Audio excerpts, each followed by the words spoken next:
निकले, होना क्या है? ये युवराज पप्पू बन करके देश को इन्होंने समझा क्या है? ये खानदानवाद, परिवारवाद, ये पूरी तरह से भ्रष्टाचार के पोषक है। इनसे देश का भला नहीं हो सकता है। नरेंद्र मोदी ही देश के फिर से जनता की सेवा उन्होंने किया, जनता की सुरक्षा, जनता और तमाम लोगों के विकास का जो दुनिया में भारत का नाम रोशन किया है। नरेंद्र भाई मोदी ही दोबारा बहुमत नहीं, अपार बहुमत से प्रधानमंत्री बनेंगे 2024 में, और 2025 में भाजपा नेतृत्व एनडीए की सरकार बिहार में बनेगी। सर, फूलपुर जरूरी है सर, बड़ी जरूरी है। फूलपुर से चुनाव लड़ने की बात आ रही है नीतीश कुमार की। अरे भाई, वो फूलपुर से चुनाव लड़े या फूलपुर से, उनका जमानत तो जब्त होना ही है। आप चिंता मत करिए, वो जहाँ से चुनाव लड़ेंगे वहाँ से जमानत जब्त हो। ये कहा जा रहा है कि वहाँ की जनता जो है इनकी अरे वहाँ अतीक अहमद का क्षेत्र है। अरे इनको भाई किसी का क्षेत्र हो, जाति का हो, पार्टी का हो, जिसका हो, जो जात का नहीं हुआ और जमात का नहीं हो सकता। का क्या होगा सर? क्या बोल रहे हैं? राहुल गांधी होंगे प्रधानमंत्री। अरे हो गया तो हाँ, सदस्यता बहाल भाई हो जाएगी। तो सदस्यता बहाल होने से प्रधानमंत्री हो जाता है? ये बताइए। अरे सदस्यता बहाल हुआ है, कोर्ट ने सजा दिया है, कोई बीजेपी ने सजा नहीं दिया था। आपने अति पिछड़े समाज को, पूरे मोदी समाज पर आपने गाली दिया, अभद्र व्यवहार किया, अभद्र बातें कही, अपमानजनक बातें कही, और उस पर कोर्ट ने संज्ञान लिया। कोर्ट तो हमारे अंदर नहीं है, और कोर्ट ने संज्ञान लिया और आपकी सदस्यता उससे गई। 2 साल का सजा आपको सुनाया, उसके कारण आपकी सदस्यता गई थी। कोई बीजेपी ने बाध्य नहीं किया। और बाद में आप सुप्रीम कोर्ट गए तो सुप्रीम कोर्ट ने उस पर तत्काल के लिए रोक लगाई है, ये कहते हुए कि भाई सज़ा इतना मैक्सिमम सज़ा क्यों हुआ, मिनिमम सज़ा हो।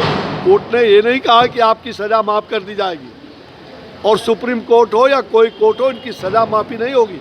ये सज़ा याफ्ता कहलाएंगे और इनको सज़ा मिलेगी, इसमें दो मत नहीं। और असली सज़ा तो जनता के दरबार में मिलेगी। Thank you sir. रहा है कि हंसी की बात है, लोक लज्जा की बात वो कह रहे थे, लोकतंत्र की बात कह रहे थे। हमने कहा, और बाद में आपने देखा कि तो जब लोक लज्जा और लोकतंत्र के बारे में हम लोग पर आरोप लगा रहे थे कि भाजपा को लोक लाज नहीं है, लोकतंत्र। अरे भाई, लोकतांत्रिक मूल्यों का हनन जिस लोकतंत्र के हत्यारे कांग्रेस आज उसके गोद में बैठ करके पलटू राम जी और पलटू राम की ये पलटनिया पार्टी ये बैठी हुई है लोकतंत्र के हत्यारे के गोद में। जो चारा घोटाले का काम आपने चारा घोटाला कोर्ट में जाके खड़ा होके किया था, और उसी चारे घोटाले के गोद में जाके बैठे हुए हो, तो लोकलाज आपको नहीं है या मुझे नहीं है? हमने कौन? आपने तो लोकलाज त्याग दिया और लोकलाज की बात करते हो, लोकतंत्र की बात करते हो। जो लोकतंत्र का आपातकाल लगाने का काम कांग्रेस ने किया देश के अंदर, आज ऐसे लोगों के गोद में बैठे हुए हो। इस सवाल पे भड़क गए। इसी सवाल पर मैंने कहा, तो वो भड़के तो हमें तड़के, उनको पता ही नहीं है कि वो जब वो जहाँ है वो मर्सी पर है। और हम सब लोगों ने आंदोलन को, जयप्रकाश जी के आंदोलन को उस पैगाम पर लाया था। ऐसे ही लोग थे उस समय भी, जो लोग, इन लोगों ने पूरे जयप्रकाश जी की आत्मा को चोट पहुंचाने का काम किया। सर, राहुल और गांधी ये लोग लोकतंत्र की बात, इनके मुंह से लोकतंत्र और लोकलाज, ये पूरी तरह से विपरीत बात है। राहुल गांधी भागलपुर में लाठीचार्ज हुआ बीजेपी कार्यकर्ता के ऊपर, उसके बाद कई कांड हुए, लेकिन सरकार कोई जवाब नहीं दे रहा। क्या कहेंगे सर इस पर? भागलपुर आपका क्षेत्र है और वहाँ पर लाठीचार्ज की घटना हुई है।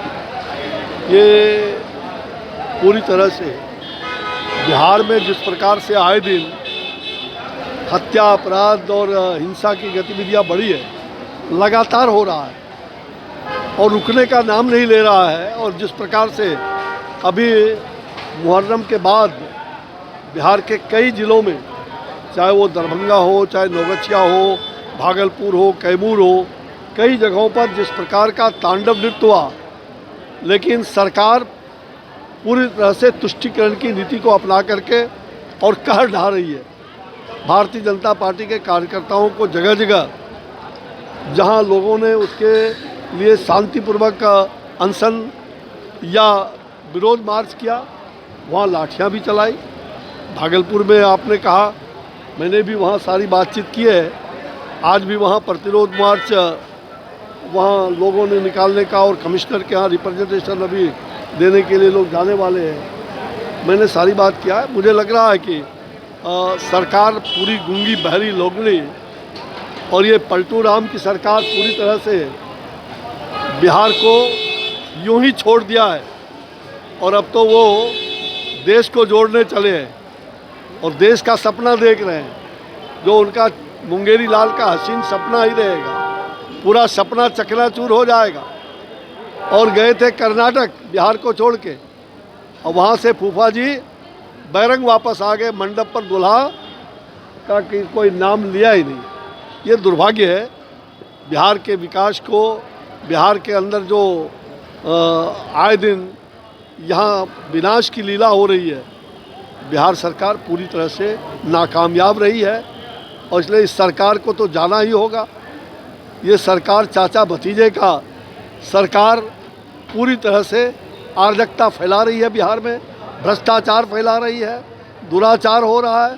चारों तरफ महिलाएं असुरक्षित हैं, और समाज के सब लोग पूरी तरह से इस हालात में हैं कि जिनका कोई माँ बाप न हो। ये स्थिति जनता का बना हुआ है।